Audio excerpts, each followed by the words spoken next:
what came today. Yes, I had this. 78, 79, something like that, 80. I'll have to find out what year I actually did get that. I think it was about 78.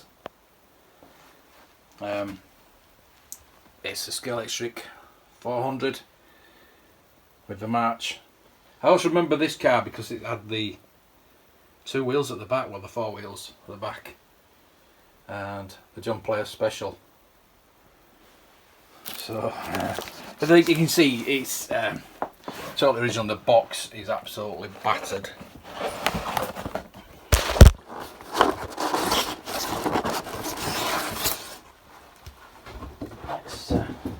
Let's see what we got. Here's the contents. The chicane. I always remember I loved it because of the chicane.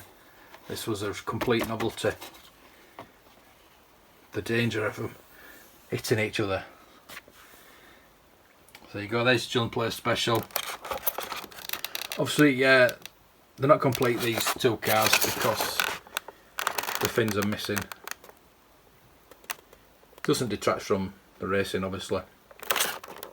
The only thing I need to find out is if these motors actually work. The connections look pretty clean. I've ordered some new of those. I just want to see if it works, to be honest with you. It's just the nostalgia from having this again, and this is why I'm doing these series. So getting the toys that I used to have. It's amazing that these heads are still on, to be honest with you. I remember my head popping off, especially on this blue. Now there is a blue and there's a green, and I couldn't remember if I had the blue or the green. I'm sure it's the blue. I'm not absolutely 90% sure that it was the blue. The motors seem to run okay. Might have to test those again. Connections are there, but you need replacements. They need replacing all the time, especially if you played with it all the time like I did. So I'm going to test them. If not, I'm going to open them up and see if I can get some new motors, because that looks a bit rusty anyway. Connections don't look entirely the best. Might need a bit of lubrication, but don't we all? And the blue and the yellow triggers. Oh, just that sound. I can't wait to get it working, and just to have that smell. If you've ever run with these Scalextric, you'll know what I mean by that smell. It's all plugs there. The triggers seem to work perfectly, and power pack. These are all attached. All the connections attached to the power pack, and the connectors are there. Power pack looks okay. A bit lighter than I remembered, but let's put it back in. Let's get it back in there. We'll get it all connected, get it all set up. All the tracks there. Marvellous track. Oh, look at that. Oh, there's a different. There's another chicane there. That wasn't. That didn't come with this set. I remember. Because that crosses over actually, doesn't it? Looks like it crosses over. That's pretty cool. But that didn't come with this set. They're all the straight. There's your start finish. All the curve. The chicane. Well, not the chicane. The banked curve. With all the struts as well. The only thing that isn't here I can see is the bridge. Unfortunately, the supports for the bridge. I might be wrong. Might be underneath here. No, there's some flags. There's no what they call this, where it keeps you on the track. I forgot what they call them now. The barriers. God, I couldn't remember that. The barriers are not there, and the supports for the bridge. But you can. I'll find something to support the bridge. I can always find extra bits on eBay that fit in there. Got the flags anyway, so I need some barriers and I need some supports for the bridge. But apart from that, hopefully it works. That's the main thing. I just want to see if it works. Got an extra bit, which is pretty cool. So there you go. That's my pickup. That it's something I did get for Christmas as a kid, as I say, 78, 79-ish, and it's just something I thought I'll pick it up. I did actually look for it on eBay. There was a few of the same. So I remember I don't know how I remembered, but I remember it was the Scalextric 400. And I've got the correct cars, because as I say, you can get different cars, but I just got this because I had it as a kid, and the nostalgia. And when I get that running, I'll show that in a bit. The smell of the cars, the smell of the track, the smell of the motors. Oh, I can't wait to get it running. Back in 1980, my parents and I moved into a very spacious house, which included a very large attic. And in this attic, I could keep my Christmas present from 1979 down permanently. And that was the Scalextric 400 set. A figure of 8 track with a black John Player Special Formula 1 car and a 6th-wheeled March 241 Rothmans car. It's a real wonder I didn't start smoking. I always called it Scalextric, not Scalextric. And the name came from Scalex, which was a clockwork model car, and were developed by Bertram Fred Francis. He was born in London in 1919 and left school at 14, and he developed an enthusiasm for engineering and business. In 1939, at the age of 20, he set up a tool-making workshop, which was kept busy throughout the World War II. At the end of the war, he turned his resources into a childhood ambition.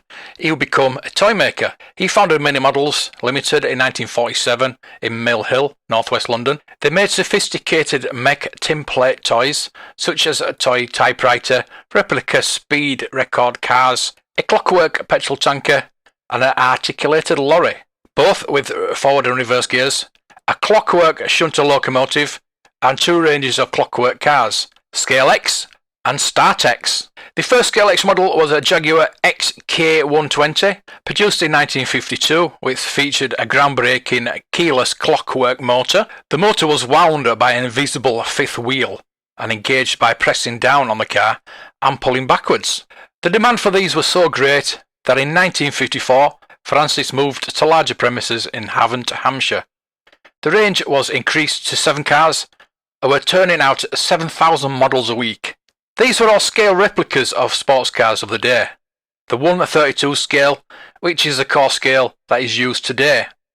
The Startec cars, Jaguar and Austin Healey, were powered by a pull string, which was seen as a backward step. The sales of clockwork cars declined in the mid-1950s, and almost suddenly in 1956, which threatened the future of the mini models.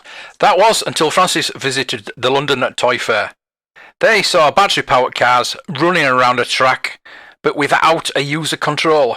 Francis knew he could add value to this with his Scalex cars. The Maserati 250F was the first car to be fitted with electric motor and placed on a track, with metal slots so it could be user-controlled. It was launched at Harrogate Toy Fair in 1952, and Scalextric was born.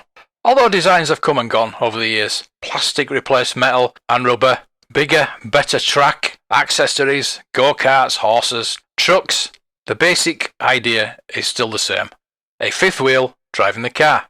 Triang acquired Scalextric in 1958, only for Dundee Cambex Marks to acquire Rovex in 1972, which included Scalextric and Triang Hornby. DCM collapsed leaving Scalextric along with Hornby Railways to be an independent company, Hornby Hobbies Limited. From the 1980s to the present day, Scalextric has become more and more complicated with sound effects and computer systems right up to sports digital. But it's always been essentially about trying to beat the other car without flying off the track. So this is the Scalextric catalogue from 1980. As you can see, it has the March car that I have, but it's the green one, not the blue one. So I had a few different versions of that March car. They do show the green one here. The Jones Player Special. They changed around this time. The March and Jones Player Special got changed from, because the cigarette advertising was banned, especially on kids products, and I think on TV as well. From a certain, I think it was after 9 o'clock you could advertise tobacco, and especially not on kids items like this, because yeah, that was a John Player Special, and that was I forgot what that was now. Rothmans, I think it was. So there you go.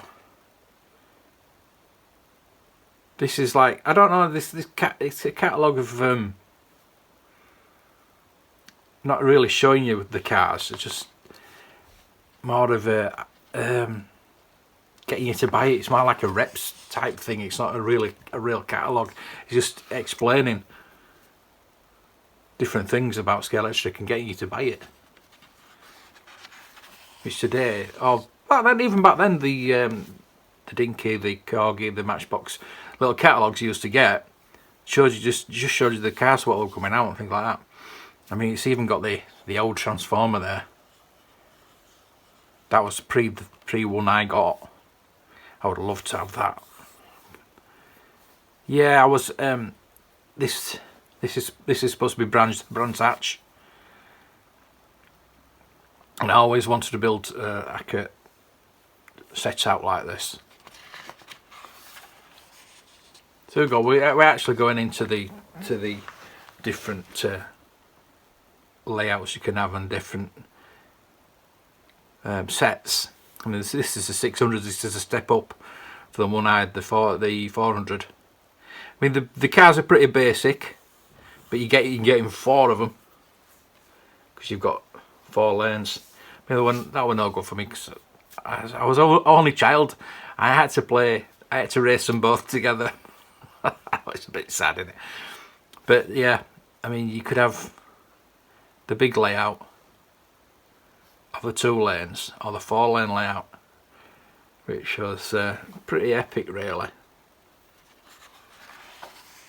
This is a 500 set. Again, the cards are pretty basic looking compared to what they are now, put it that way. But again, you can have different layouts. That was pretty cool. But the thing is, I got this one. I got this 400 set, and by the look, it looks pretty basic. Blah blah blah. But you could add on to it. You could buy sets. I don't know if they're in this catalogue, but you could add on sets. And as we looked at the set, I'm going to use this to actually put it together. We do have extra track, so I'm going to try and put it in that formation. And those are the bridge struts. I thought they were different. So we'll have a look at that. There might be the proper bridge struts that's actually in the box. But there's the banking as well that needs strengthening. So you got 4 bridge supports. We didn't get this. There's no speed calculator in there, which is not a thing. I never used that anyway. 24 crash barriers. I need to get some of those, especially for around there. So we're going to have a look and see if we've got the right stuff, which I think we have. As I say, I think we've actually got extra. But this one has got the Renault and the March. so this is later than the mine. The 500 TT with the bikes, it's pretty good. 300 set with the TR7s. That'd have been, I mean, that'd have been brilliant. I think this is what we've got, isn't it? I think we have got the, it's a 400 set, but we've got one of these tracks with the crossovers, which I'm not going to put in to start off with. I don't think I might do. Might not do. The 200 set, getting basicer now. And again, these are the layout suggestions. The 400, the extensions, suggested extensions. This is what I always looked at, because I always wanted to build up my tracks.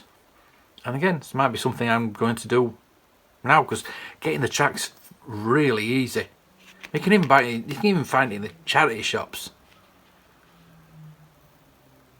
So yeah, I mean, look at that. I'd love some. Is it Hockenheim? Oh no, it was Zandvoort. They might have changed that. I'm sure that's Hockenheim. Monaco. Oh yes, we have to do a Monaco. So it tells you all the different tracks you can do. Introducing Scalextric. So they've got your bikes. They've got the March again. The Porsches. Oh, is that a Ford Escort against a Porsche? Yeah, okay. And those got the lights. So the lights were coming in. So all the different cars. Again, these are the two I've got. It's new. Saying it's new. And I'm sure it's been out a couple of years since. But it might be the new, different colour. I don't know. Basic repack. Oh, Capri, that would have been nice to have. I also want the TR7s though. But they look really, really basic, don't they? I mean, the early stuff really.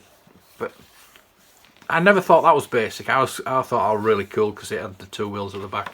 I don't know if it would give you any more traction or anything like that. But I do think the Formula 1 cars do look really, really. I keep saying basic, and I want to say something that's different from basic. I'm not going to say cheap, but you know what I mean. Yeah, these are the accessories. The lap counter. Nobody ever did laps, did they? They just played it, didn't they? To be really serious, if you were going to do laps. I could never figure out the speed computer. It tells you how fast. I was never any good with meters and seconds, and it's always words for me, not numbers. I mean, I can count, obviously. Yeah, the pit stop as well. It's another thing I couldn't really understand. Why would you want a pit stop? You're not going to stop, are you? You're going to keep going. You're not going to change its tyres, are you? I mean, it looks good. It looks good on a track, I suppose. These are the extra specialist track. Look at this. Wrangle crossing. Wow. So that's instead of your bridge. So you take your bridge out and put that in, and you get more crashes, obviously. So we've got the hump bridge, which I've seen those on eBay actually. You can get those pretty cheap. The high hump bridge, which is just basically track with something underneath it. The flyover, which is what we've got. The chicane set, where there's two lots instead of the skid chicane, which I always thought was the coolest thing ever. When I got that, I just, oh yes. Changeover tracks, which we've got one. You didn't usually get it with this set, but so you go. There's just showing you all the different tracks there, and it's actually giving you the measurements as well, so you can measure it out. And you got a drivers club. Your Scalextric dealer is. So yeah, I never applied for that. Never. It was never one of those things for me. But there you go. There's the. Is it the Renault? Yeah, the Renault Elf, and the big one. So there you go. That is the Scalextric catalogue. So you are. It's all set up. Oh, it took me a while to do that. I'm too old to get in on my knees. Oh God. Oh, but it looks brilliant. It's taken me a while actually. I'll be honest with you, to get it, because I've got a couple of spare track pieces left. I've got a banking piece, and I've got that piece that I mentioned earlier. But I've got an extra banking piece, and that confused matters. But yeah, I've got it all set up. So it's all. I remembered there's a piece under the track where the plugs actually go. So I've linked all that up. I've plugged it all in. It is not buzzing, so I'm not. It's not. That seems to be dead. I don't know if it's a fuse or anything like that. I'm going to try I've got no fuses now, so I need to get some fusers to try and see if that works. But as this video has been so long, anyway, if this doesn't work, so be it. I will do another video. I'll get some fuses. If it's not the fuse, it's the power pack, because that would be making a buzzing noise and would. You'd know if that were working. So it's not working. So I'm going to press this now. I know it's not going to work. There, it's not working. But that sound. Oh, I just want to hear. I just want to smell that. I think everything else is working. But I'm just going to. Because everything else seems to be okay. The cars seem to be moving okay. And just a shame, really. Not a waste of time as such. I think I'll leave it up for now. I'll leave it up over Christmas anyway and get some fuses. See if it's a plug. Could well be. How old is it? 40-year-old. So it probably needs a new 13 amp fuse in it. But if not, I'll just buy another power pack. And if it's not that, I don't think it's the track. The track's 40-year-old, so there are going to be connection missing. I would have thought. I've checked everything. A bit like Clark Griswold actually, checking everything. But there you go. Sorry about the ending to this video, but I will get it working. And I will do another video on it very shortly. So that's it. That's one of my Christmas presents from Christmas past, and it's one of the things I had as a kid. And this is an ongoing series now where I'm going to get the toys that I had in the past. Pure nostalgia. This is just nostalgia. I wish I could say I had the smell, but I've got that sound. But the smell, I can't take that power pack apart, I don't think. The studs out there. I could try and get that apart. If it's not the fuses, I'll try and get that apart, and then if not, I'll just buy a new power pack and try again. So thank you for watching this exhaustive Scalextric video. I hope you enjoyed it, and I will be doing more on different companies. Let me know if there's any company you want me to talk about, like Dinky or Airfix. Airfix is a good one, and Hornby. I need a train set. Right, thank you for watching. Merry Christmas, everybody. This was a Merry Christmas back in 1980, 1979, 1980, but not as much this year. But I do appreciate you all. It's been a brilliant year, and thanks all to you. I'm doing all this still. So keep watching, keep subscribing, keep liking my videos, keep sharing, and there'll be much more to come. in the future. May the toys be with you.